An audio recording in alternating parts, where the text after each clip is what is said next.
The basics of first aid. Here are the objectives of today's lesson. At the end of the lesson, the learners should be able to explain the meaning and importance of first aid, develop the sense of responsibility to help others through the knowledge and application of first aid. Before we start the lesson, let us proceed to pre-test. True or false? Write true if the statement is correct, and write false if the statement is not correct. Let's begin. Number 1. First aid is an immediate and permanent care given to a person who suddenly gets ill or injured.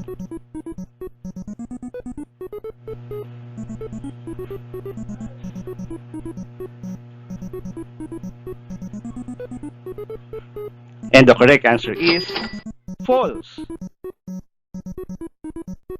Number 2. First aid prolongs the life of the injured.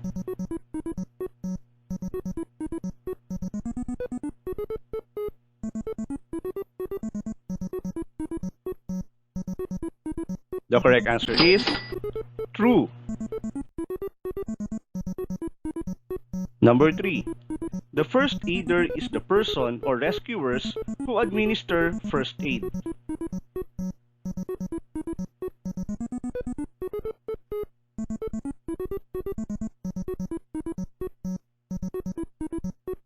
And the correct answer is true. Number 4. It is important to panic in responding to emergency situations.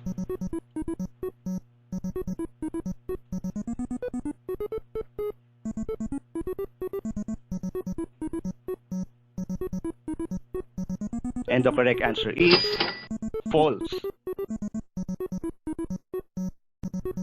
Number 5. If you are not skilled in giving emergency care, do not attempt to do so.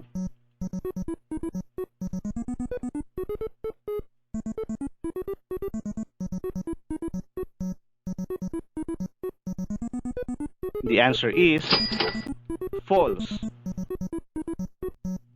For the recap, multiple choice.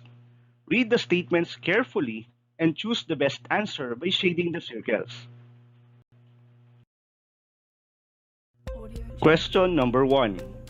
The drug dependent decides on his or her own to be examined and admitted in rehabilitation centers. A. Compulsory confinement. B. Voluntary through representations. C. Voluntary. And D. All of the above.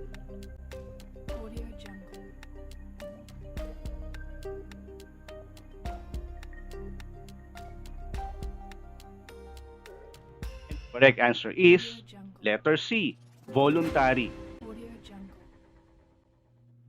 Question number 2. The drug dependent is willing but wants to be represented by an immediate family member or legal guardian. A. Compulsory confinement. B. Voluntary through representations. C. Voluntary. And D. All of the above.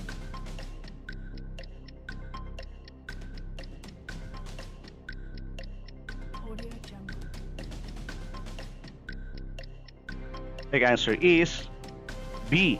Voluntary through representations. Question number 3. The drug dependent needs to be confined as the condition is life-threatening or threatens the life of the family. A. Compulsory confinement. B. Voluntary through representations. C. Voluntary. D. All of the above.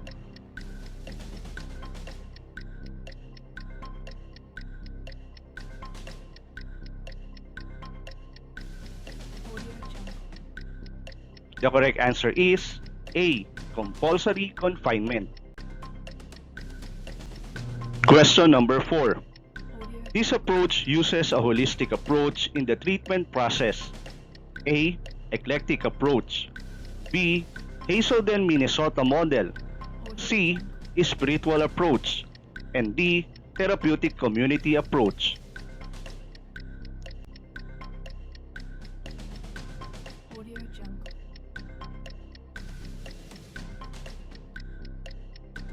Correct answer is A. Eclectic approach. Audio Jungle. Question number 5. This approach uses Bible teachings as a source of inspiration to change drug dependence. A. Eclectic approach. B. Hazelden, Minnesota model. C. Spiritual approach. D. Therapeutic community approach. Audio Jungle. The correct answer is C. Spiritual approach.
Rescuer who administer first aid. Being a first aider comes with roles and responsibilities. Below are examples of these. Bridge the gap between the patient and the doctor. Ensure the safety of oneself, the patient, and even the bystanders. Assess the situation and the victim. Determine surrounding threats to the victim. Perform immediate and proper care to the injured person. Document or record the important information about the situation and the victim for proper endorsement to the medical professionals upon their arrival. Turn over the injured when professional help arrives.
Number 1. Tap the shoulders gently and check if conscious may return.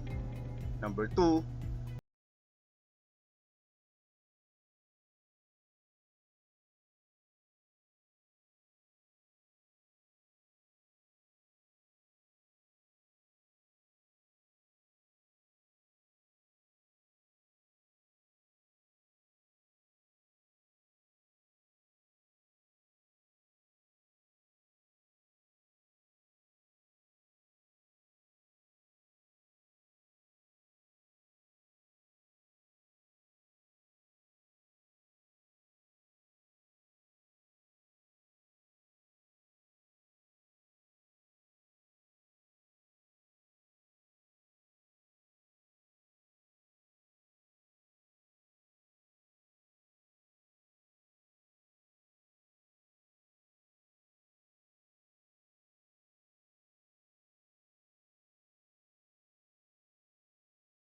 and down movement of the chest.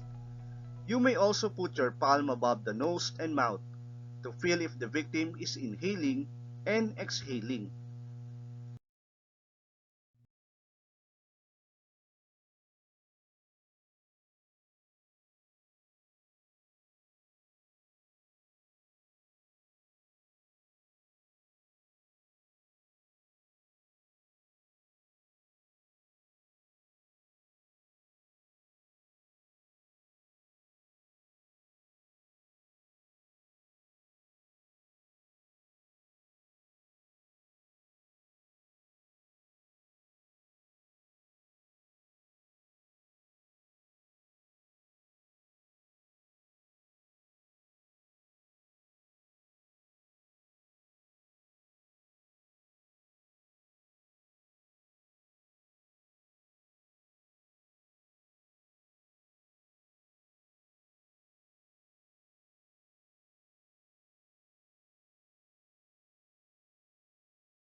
Audio Jungle. Activity number 1.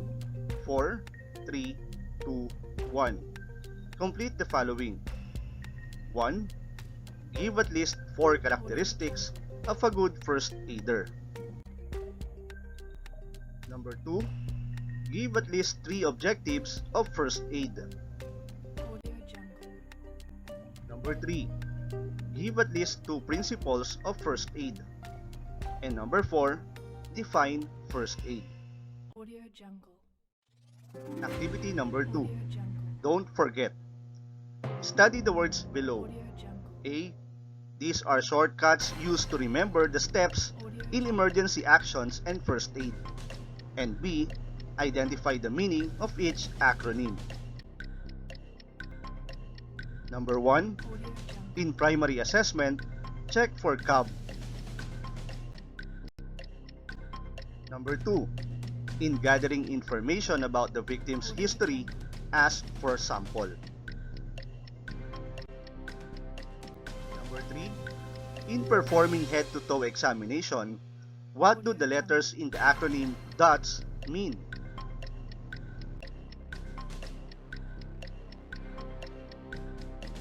For wrap-up activity number 3, figures of speech. Choose from the following words and compare it to anything, then defend your answer. Example, Audio injury is like thief because it comes anytime. You may choose from these words: first aid, first aider, to save life, giving first aid, staying calm, being gentle, being observant, a physician, safety and prevention, and having a quality life. And for our valuing, complete the unfinished statements individually. Number 1, I can be a first aider because. Number 2, I will be a first aider because. And number 3, as a first aider, I will. Audio Jungle. check if you learned something from today's lesson, let's do this pose test. True or false? Write true if the statement is correct, and write false if the statement is not correct. Let's begin. Number 1. First aid is an immediate and permanent care given to a person who suddenly gets ill or injured.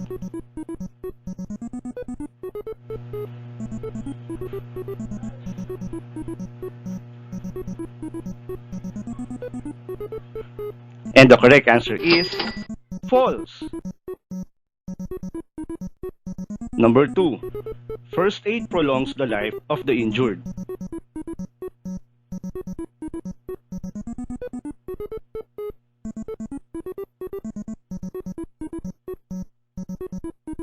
The correct answer is true.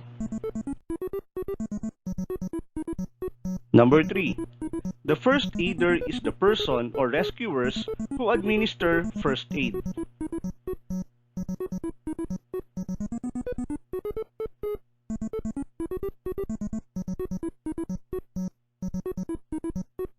And the correct answer is true. Number 4. It is important to panic in responding to emergency situations.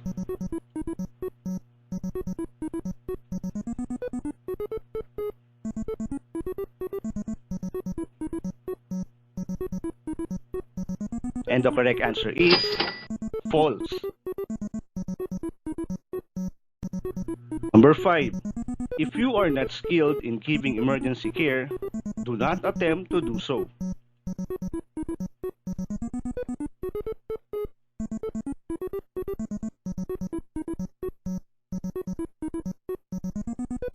The answer is false. Thank you and see you next time.